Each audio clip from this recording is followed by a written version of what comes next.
दोस्तों हमारा आज का ये जो वीडियो है मध्य प्रदेश के आधुनिक साहित्यकारों पर सुभद्रा कुमारी चौहान जी के ऊपर है। सुभद्रा कुमारी चौहान जी की आज प्रमुख रचना है जो पेपर में पूछी जा सकती है, जो पूछी गई है। आज हम लोग उनको ट्रिक से याद करेंगे। इससे पहले भी 3 वीडियो आ चुके हैं जिसमें हमने माखनलाल चतुर्वेदी, डॉक्टर शिवमंगल सिंह सुमन और बाल कवि बैरागी की सभी रचनाओं को हमने ट्रिक से याद किया है। बहुत अच्छी ट्रिक है, अगर आप चाहें तो उसको भी देख सकते हैं। तो चलिए आज का वीडियो स्टार्ट करते हैं। सबसे पहले सुभद्रा कुमारी चौहान जी की रचनाओं पे जाने से पहले उनके बारे में कुछ बेसिक बातें जान लेते हैं, कुछ प्रमुख तथ्य जान लेते हैं जहाँ से क्वेश्चन पूछ सकता है। तो पहली बात तो इनका जन्म कहाँ हुआ है पूछा जाए तो इनका जन्म हुआ है इलाहाबाद प्रयागराज उत्तर प्रदेश में। उत्तर प्रदेश के प्रयागराज में इनका जन्म हुआ है। दूसरी बात, इनका विवाह हुआ है लक्ष्मण सिंह जी से जो खंडवा के थे। इसी वजह से हम इनको मध्य प्रदेश के साहित्यकारों में पढ़ते हैं, क्योंकि इनका विवाह जो है वो लक्ष्मण सिंह जी से हुआ और ये विवाह के बाद में एमपी में आ गई, यूपी से। बायोग्राफी या इनकी जो जीवनी लिखी गई उसका नाम है मिला तेज से तेज। तो मिला तेज से तेज नाम से इनकी जीवनी लिखी गई। अब ये हो गई इनकी कुछ प्रमुख या बेसिक बातें, कुछ इंपॉर्टेंट फैक्ट्स। अब आते हैं इनकी रचनाओं के ऊपर। तो रचनाओं में सबसे पहले देखते हैं, एक बार इनकी रचनाओं को पढ़ लेते हैं। उसके बाद मैं आपको एक कहानी बताऊंगा, एक ट्रिक बताऊंगा जिससे आपको याद रखना बहुत ईजी हो जाएगा। तो सबसे पहले इनकी कविताओं को देखते हैं। तो इनकी जो सबसे महत्वपूर्ण कविता है वो है मुकुल। ये महत्वपूर्ण और इम्पोर्टेंट इसलिए है दोस्तों क्योंकि ये इनकी जो अलग अलग 39 कविता है उनका संकलन मुकुल नाम से किया गया है, इसलिए मुकुल बहुत इंपॉर्टेंट है। उसके बाद में है एक त्रिधारा। दूसरी में अन्य देखेंगे तो एक झांसी की रानी है, फिर जलियांवाला बाग में बसंत है। उसके बाद में राखी की चुनौती करने रचना है। फिर कहानियों पे आते हैं तो कहानियाँ देखेंगे तो बिखरे मोती, सीधे साधे चित्र, उन्मादिनी, ये इनकी प्रमुख कहानियाँ हैं। बच्चों के लिए इनने कुछ कविताएं लिखी, उनमें प्रमुख कविता है सभा के खेल, गल्प विहार और विवेचनात्मक। तो ये इस तरीके से इनकी प्रमुख रचनाएं हो गई। अब आते हैं दोस्तों सबसे इंपॉर्टेंट चीज पे, कहानी पे या ट्रिक पे। अब देखिए इसको याद कैसे रख सकते हैं या क्या ट्रिक हो सकती है। तो ट्रिक मैं बनाया हूँ, वो ट्रिक कैसी बनी है देखिए। इसमें से सबसे ज़्यादा इजी चीज़ या जिनसे आप सबसे ज़्यादा जुड़ सकते हैं, रिलेट कर सकते हैं, वो है दोस्तों झांसी की रानी और जलियांवाला बाग हत्याकांड, क्योंकि आपने कहीं ना कहीं इनके बारे में सुन रखा है। अब कहानी दोस्तों हमारी यही से बनी, बस आप ध्यान से सुनिए। अगर आपको वो चीज़ समझ में आ गई तो आपसे ये रचना मतलब पूरी तरीके से रचना आपको याद हो जाएगी और यहाँ से एक भी क्वेश्चन आपका बाहर नहीं जाएगा। तो चलिए स्टार्ट करते हैं कहानी को झांसी की रानी से। अब देखिए झांसी की रानी के बारे में आप सब जानते हैं कि 1857 की क्रांति में इनका कितना बड़ा योगदान था। अंग्रेजों से इनकी जो लड़ाई हुई थी उसके बारे में आप सबने पढ़ा है, जानते हैं। तो वहीं से हम स्टार्ट कर रहे हैं। तो झांसी की रानी जो है जब अंग्रेजों से लड़ना चाहती है, जब अंग्रेजों से लड़ने वाली होती है, तो वो उससे पहले प्लानिंग करती है। तो प्लानिंग करने के लिए क्या करना होगा दोस्तों? प्लानिंग करने के लिए आपके जितने भी सेनापति है या जितने भी आपके प्रमुख वीर योद्धा है आपके सभा में या आपके राज्य में, उनको बुला के आपको मीटिंग करना होता है। आपके सभी मंत्रियों की मीटिंग होती है, सभी सेनापतियों की मीटिंग होती है। तो रानी लक्ष्मीबाई जो है या झांसी की रानी यही चीज़ कर रही है। तो झांसी की रानी क्या काम कर रही है देखिए, यहाँ पे आया झांसी की रानी। तो झांसी की रानी से झांसी की रानी इनकी एक रचना आपको ऐसे याद हो जाएगी। उसके बाद में ये सभा कर रही है सभी लोगों को बुलाकर। अब सभा में देखेंगे अभी आगे कि सभा में कुछ होता है, सभा में कुछ खेल होते हैं। तो ये सभा से आप यहाँ से याद रखेंगे सभा के खेल, ये एक उनकी अलग रचना हो गई। तो झांसी की रानी ने अंग्रेजों से लड़ने के लिए सभा बुलाई। और सभा कहाँ बुलाई? तो सभा बुलाई वो जलियांवाला बाग में, मतलब एक बगीचा है जिसका नाम जलियांवाला है।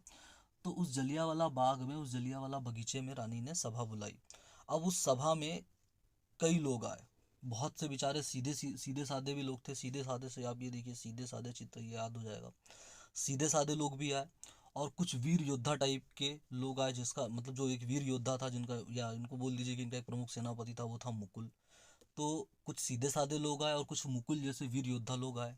अब ये सारे लोग जमा हुए, ये सारे लोग जब जमा हुए तो इन लोगों ने अंग्रेजों को हराने के लिए बहुत सारे प्लानिंग बनाया, बहुत सारी चीज़ों पे डिस्कशन किया। डिस्कशन मतलब विवेचना विवेचना की। तो ये विवेचनात्मक मतलब इनके बीच में बहुत सारी प्लान के ऊपर, बहुत सारी प्लानिंग के ऊपर विवेचना की गई, डिस्कशन किया गया। तो यहाँ से विवेचनात्मक ये हो गया।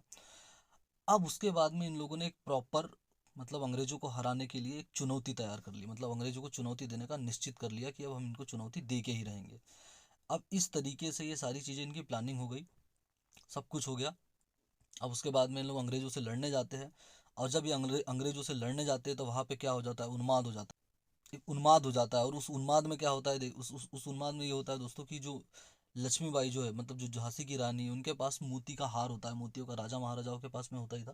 तो उनके पास में जो मोतियों का हार होता है वो बिखर जाता है। कैसे बिखरता है? त्रिधारा में, 3 धाराओं में, इधर चले जाता है, एक इधर चले जाता है, अलग अलग 3 धाराओं में बिखर जाता है। तो इस तरीके से ये मतलब इनका जो ये पूरी लड़ाई होती है अंग्रेजों के खिलाफ, ये पूरी संपन्न होती है। और उसके बाद में सब अपने अपने, हाँ, अपने अपने विहार में चले जाते हैं। लड़ाई खत्म होने के बाद में कहाँ चले जाते हैं? तो अपने अपने गल्प विहार में। विहार मतलब जहाँ पे रहने का स्थल, एक तरह से बौद्ध भिक्षुक जहाँ रहते थे उनको विहार कहते थे। तो सब अपने अपने विहार में चले जाते हैं। तो ये इस तरीके से ये पूरी कहानी हो गई। और यहाँ पे आपने देखा कि यहाँ पे इनकी पूरी रचनाएं भी आ गई। तो एक बार फिर से मैं आपको इन सारी चीज़ों को रिपीट कर देता हूँ ताकि ये चीज़ें और अच्छे से याद हो जाए और अच्छे से समझ में आ जाए। अगर कहीं कुछ रह गया होगा या बच गया होगा तो एक बार आप फिर से इसको दोबारा सुन लीजिएगा अच्छे से, ये चीज़ें आपको याद हो जाएगी। तो सबसे पहले हमने देखा कि झांसी की रानी है, ये झांसी की रानी है। झांसी की रानी अभी मतलब अंग्रेजों से लड़ने के लिए एक सभा का आयोजन करती है। सभा का आयोजन करती है तो उसमें सभा के खेल करके इनकी एक रचना आ गई। झांसी की रानी अंग्रेजों से लड़ने के लिए सभा का आयोजन करती है। कहाँ पे आयोजन करती है? तो जलियांवाला बाग में। तो जलियांवाला बाग में आयोजन कर रही है। और ये समझ लीजिए कि उस समय बसंत का भी मौसम है, तो यहाँ से ये याद हो गया कि जलियांवाला बाग का बसंत। तो जलियांवाला बाग के बसंत में झांसी की रानी की सभा हो रही है। तीन रचनाएं ये हो गई। अब इस सभा में कई बेचारे सीधे साधे लोग भी आते, तो सीधे साधे से सीधे साधे चित्र हो गया। और कुछ लोग जो वीर शूरवीर शूरवीर जैसे लोग भी आते, जैसे मुकुल, इस तरीके लोग भी आते हैं। अब इस तरीके के लोग आते हैं तो यहाँ पे अंग्रेजों को हराने के लिए, चुनौती देने के लिए, क्योंकि अंग्रेजों के साथ में युद्ध करना है, उनको चुनौती देना है। तो चुनौती देना से राखी की चुनौती हो गया।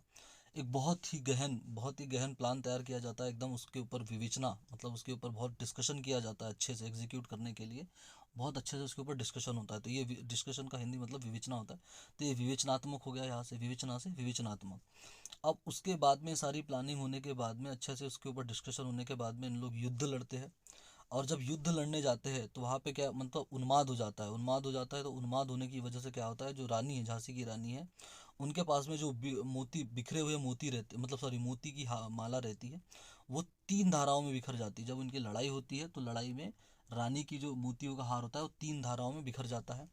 और इसके बाद में जब सारी चीज़ें ख़त्म हो जाती तो सब अपने अपने विहार में चले जाते हैं, सब अपने अपने गल्प विहार में चले जाते हैं। तो दोस्तों ये इस तरीके से सुभद्रा कुमारी जी चौहान जी की सभी रचनाएं हो गई। आई होप ये ट्रिक, ये कहानी आपको बहुत पसंद आई होगी।